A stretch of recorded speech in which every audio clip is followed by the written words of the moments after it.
بسم اللہ الرحمن الرحیم۔ السلام علیکم۔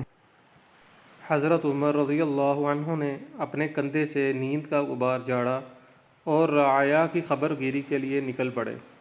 آپ رضی اللہ عنہ نے دیکھا کہ ایک عورت اپنی کمر پر پانی کی مشک اٹھائے ہوئے ہے اور ننگے پاؤں چلی جا رہی ہے۔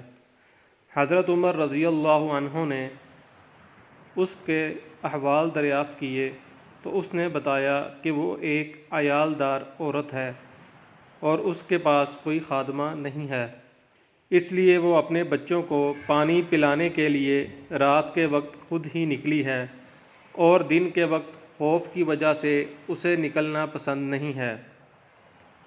حضرت عمر رضی اللہ عنہ نے جب اس کے حالات سنے تو بڑے پسیجے اور خود اس کی مشک اٹھا کر اس کے گھر تک گئے۔ پھر فرمایا کہ تم صبح کے وقت عمر رضی اللہ عنہ کے پاس آنا، وہ تمہارے لیے کسی خادمہ کا انتظام کر دیں گے۔ وہ کہنے لگی کہ میں ان تک نہیں پہنچ سکتی۔ حضرت عمر رضی اللہ عنہ نے فرمایا کہ تمہیں انشاءاللہ وہ مل جائیں گے۔ چنانچہ جب وہ عورت صبح کے وقت ان کے پاس پہنچی تو دیکھا کہ عمر رضی اللہ عنہ تو وہی ہیں۔ اس عورت نے حضرت عمر رضی اللہ عنہ کو پہچان لیا، پھر بھاگ گئی۔